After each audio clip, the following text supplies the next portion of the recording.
तारा रानी की कथा। माँ के जगराते में महारानी तारा देवी की कथा कहने सुनने की परंपरा प्राचीन काल से ही चली आई है। बिना इस कथा के जागरण को संपूर्ण नहीं माना जाता। माता के प्रत्येक जागरण में इसको सम्मिलित करने की परंपरागत विधान है। इस कलयुग में इस शक्ति की पूजा से ही भक्तों के मन की मनोकामना पूर्ण होती है और मन को शांति मिलती है। बोलो मनोकामना पूर्ण करने वाले माता तेरी सराहनीय।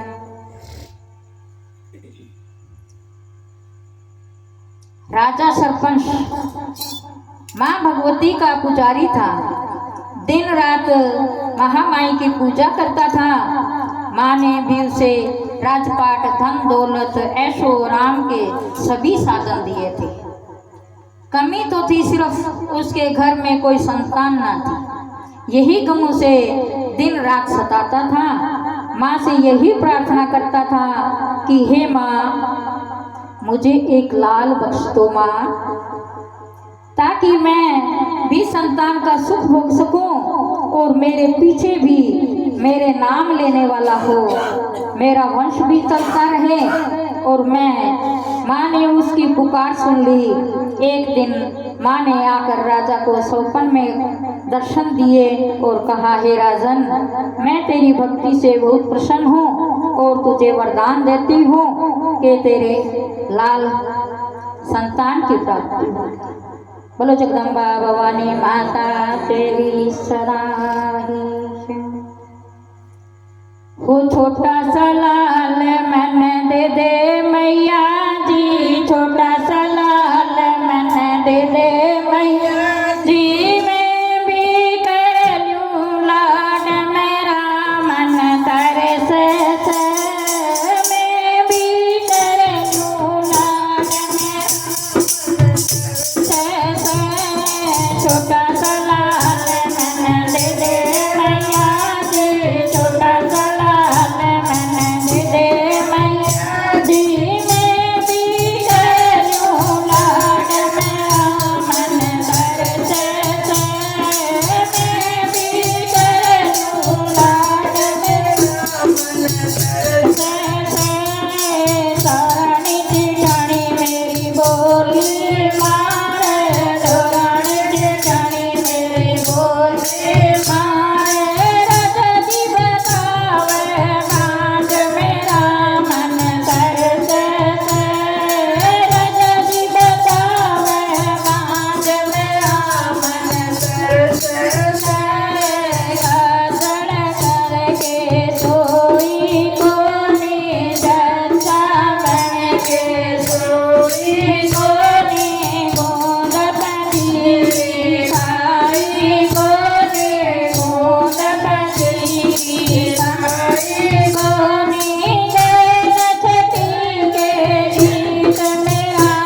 बोलो जगदम्बा भवानी माता तेरी सदाई के।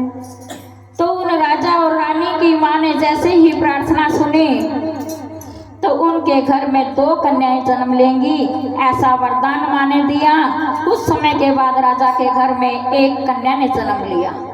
राजा ने अपने राज दरबारियों को बुलाया और बच्ची की जन्म कुंडली तैयार करने का हुक्म दे दिया। पंडितों तथा ज्योतिषियों ने उस बच्ची की जन्म कुंडली तैयार की और कहा, हे राजन, यह कन्या साक्षात देवी है।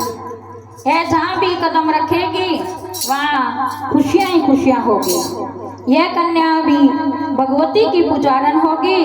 उस कन्या का नाम तारा रखा गया। बोलो तारा मियाँ की। थोड़े समय बाद राजा के घर में वरदान के अनुसार एक और कन्या ने जन्म लिया। मंगलवार का दिन था।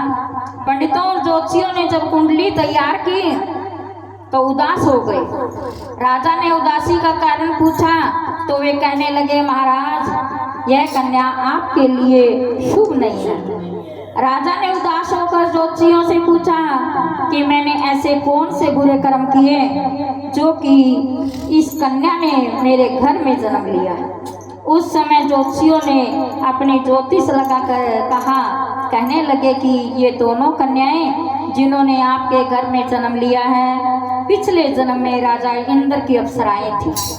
इन्होंने सोचा कि हमें भी मृत्यु लोक में भ्रमण करें तथा देखें कि मृत्यु लोक के लोग किस तरह के हैं। दोनों ने मृत्यु लोक पर एकादशी का व्रत किया। बड़ी बहन का नाम तारा था, छोटी बहन का नाम रुकमन था। बड़ी बहन तारा ने अपनी छोटी बहन से कहा, रुकमन, आज एकादशी का व्रत है, हम लोगों ने आज भोजन नहीं खाना, तुम बाजार जाकर फल ले आ।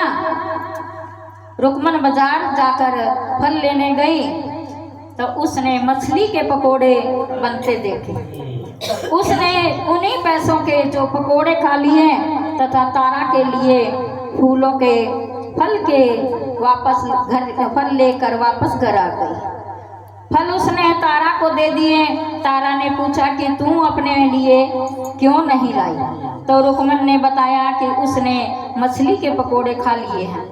उसी वक्त तारा ने शाप दिया, जा तू नीच है, तूने एकादशी के दिन मांस खाया है, नीचों का कर्म किया है, जा मैं तुझे शाप देती हूँ, तू नीचों के जून किया है। जैसे शाप देने छिपकली बनकर सारी उम्र मांस कीड़े मकोड़े ही खाती रही।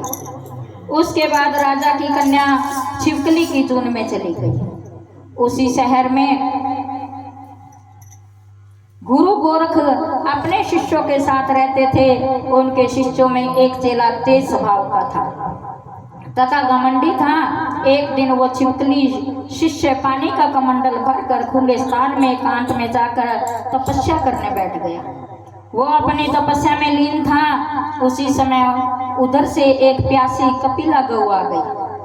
उस ऋषि के पास पड़े कमंडल की आवाज सुनकर उस ऋषि की समाधि टूट गई। उसने देखा कि गऊ को बहुत ही बुरी तरह से देखा और गऊ को बुरी तरह से मारा। वह गऊ लहूलुहान हो गई। यह खबर गुरु गोरख जी को मिली। उन्होंने जब कपिला गऊ की हालात देखी तो उस ऋषि को बहुत ही बुरा भला कहा और उसी वक्त आश्रम से निकाल दिया। गुरु गोरख ने गऊ माता पर किए गए पाप से छुटकारा पाने के लिए कुछ समय बाद एक यज्ञ रचाया। इस यज्ञ का पता उस शिष्य को भी चल गया जिसने कपिला गऊ को मारा था। उसने सोचा कि वह अपमान का बदला जरूर लेगा। यज्ञ शुरू हो गया। उस चेले ने एक पक्षी का रूप धारण किया और चोंच में सर्प लेकर शिष्यों के भंडारे में फेंक दिया। जिस किसी को भी पता ना चला, एक छिपकली जो कि पिछले जन्म में तारा देवी की छोटी बहन रुकमन थी, वह बहन के शाप को स्वीकार करके छिपकली बनी थी, सर्प का भंडारे में गिरना देख रही थी। उसे त्याग और परोपकार की शिक्षा अब तक याद थी। वह भंडारा घर की दीवार पर चिपकी समय की प्रतीक्षा कर रही थी। कई लोगों के प्राण बचाने हेतु उसने अपने प्राण न्यौछावर कर देने का मन बना लिया। अब खीर भंडारे में ही दी जाने वाली थी। बांटने वालों के आंखों के सामने वह छिपकली को बुरा भला कहते हुए खीर की कढ़ाई को खाली करने लगे और उन्होंने उसे मरे हुए सांप को देखा। तब सबको मालूम हुआ कि छिपकली ने अपने प्राण देकर सब उनके प्राणों की रक्षा की थी। वहाँ सभी सज्जनों और देवताओं ने उस छिपकली के लिए प्रार्थना की कि उसे सब योनियों के उत्तम योनि मनुष्य जन्म प्राप्त हो और अंत में वह मोह को प्राप्त करे, मोक्ष को प्राप्त करे। बोलो जगदम्बा भवानी माता तेरी सराहनीय। तीसरे जन्म में वह छिपकली राजा सरपंच के घर का कन्या के रूप में ही जन्मी। दूसरी बहन तारा देवी ने फिर मनुष्य जन्म लेकर तारामती नाम से अयोध्या के प्रतापी राजा हरिश्चंद्र के साथ विवाह किया। छिपकली ने जैसे ही खीर में अपने प्राण न्यौछावर किए और प्रार्थना की, जैसे ही संतों ने आशीर्वाद दिया कि आपका जन्म अच्छी मनुष्य जन्म में हो, तो वो ही प्रार्थना करती हुई माँ से क्या कहती हैं? बोलो जगदम्बा भवानी माता तेरी सराहनीय।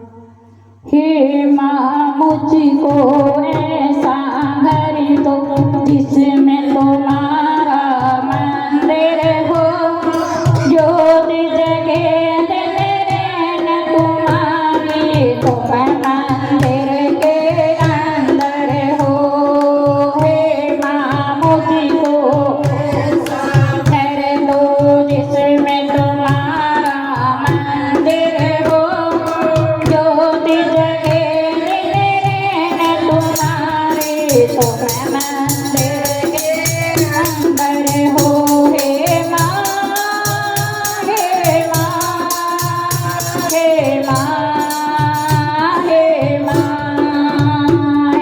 माँ, हे माँ, हे माँ, हे माँ, हे माँ मुझको ऐसा घर दो जिसमें तुम्हारा मंदिर हो, ज्योत जगे दिन रैन तुम्हारी तुम मंदिर के अंदर हो। एक कमरा हो जिसमें तुम्हारा आसन माता सजा रहे, हर पल हर एक क्षण भक्तों का आना जाना लगा रहे। सिंदूर पड़ेगा माँ उसी घर में एक समान आदर हो, ज्योत जगे दिन रैन तुम्हारे तुम मंदिर के अंदर हो। हे माँ मुझको ऐसा घर दो जिसमें तुम्हारा मंदिर हो, ज्योत जगे दिन रैन तुम्हारे तुम मंदिर के अंदर हो। उस घर से माँ कभी सवारी कभी भिखारी जाए ना, चैन न पाऊँ जब तक दादी जब तक चैन वो पाए ना। उस घर से माँ कोई सवारी कभी भिखारी जाए ना, चैन न पाऊँ जब तक दादी जब तक चैन वो पाए ना। मुझको दो वरदान दया का, तुम्हें तो दया का सागर हो, ज्योत जगे दिन रैन तुम्हारे तुम मंदिर के अंदर हो।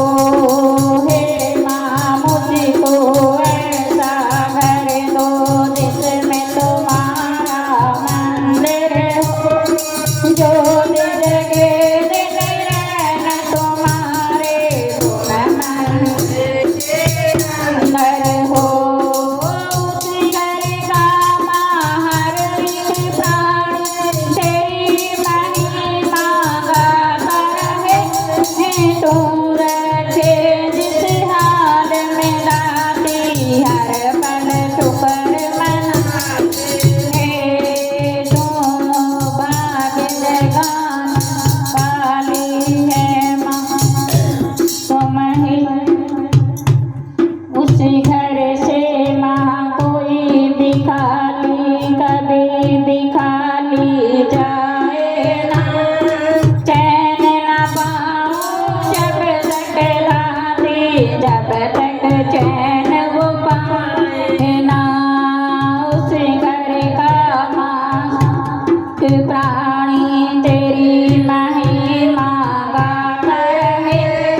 तो